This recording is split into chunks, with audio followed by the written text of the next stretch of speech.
এই স্বল্প সময়ের ভিতরে কালকে রাত্রে শুধু আমরা বলেছি আপনারা উপস্থিত হন, আমরা প্রতিবাদ সভা করব, প্রতিবাদ মিছিল করব। একদিনের নোটিশে হাজার হাজার জনতা এই মাঠে উপস্থিত হয়েছে। আপনারাই প্রকৃত জিয়ার সৈনিক, আপনারাই তারেক রহমানের সৈনিক, আপনারাই ম্যাডামের সৈনিক। আজকে দেবিদ্বারের মাটি তাদের শীষের ঘাঁটি আবার প্রমাণ করল।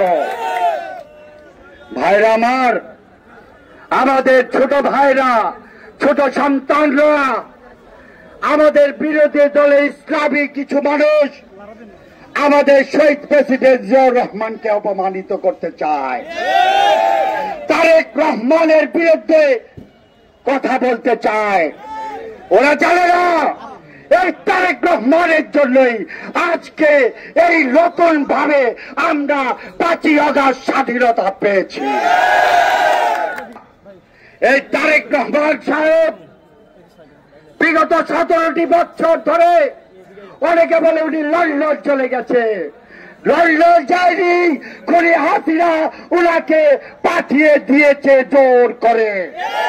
উনি চিকিৎসার জন্য গিয়েছে, উনি যাওয়ার পরে একটা দিনের জন্য সুস্থভাবে ঘুমাতে পারেনি। এই সাধারণ জনগণের জন্য উনি যুদ্ধ করেছে, দফায় দফায় মিছিল করেছে, ওই জায়গা থেকে মিছিল পরিচালনা করেছে, প্রত্যেকটি নির্দেশ দিয়েছে উনি। আমরা উনার কথা মতে ঐক্যবদ্ধ বিএনপি করে তুলেছি। আজ পিন্ডি যাবে রাজাকার, রুশ নয়, ভারত নয়, রাজাকার আর স্বৈরাচার মিলে বিষে একাকার। সংগ্রামী উপস্থিতি, এই পর্যায়ে আমরা দেখতে পাচ্ছি মনির বালাজি এবং অল মেম্বারের নেতৃত্বে একটি বিশাল মিছিল আজকের এই প্রতিবাদ সভায় যোগদান তালির মাধ্যমে আপনারা তাদেরকে স্বাগতম জানান। জনাব তারেক রহমানের পক্ষ থেকে সংগ্রামী অভিনন্দন ও শুভেচ্ছা।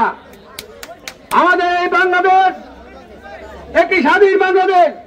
এই বাংলাদেশে গণতন্ত্র পুনরুদ্ধারের জন্য আমাদের প্রাণপ্রিয় নেতা জনাব তারেক রহমানকে কটূক্তি করে যেই কথা বলেছেন, যেই মিছিল দিয়েছিলেন, যে কটূক্তিকর আচরণ করেছে ঢাকা বিশ্ববিদ্যালয়ের ছেলেরা এবং মেয়েরা, এটার প্রতিবাদে আজকে যে প্রতিবাদ মিছিল, বক্তব্য এবং মিছিলের প্রতিবাদে আমরা নিন্দা জানাচ্ছি। আমরা এই রাজাকারদেরকে এই দেশে কোনোটাই হবে না।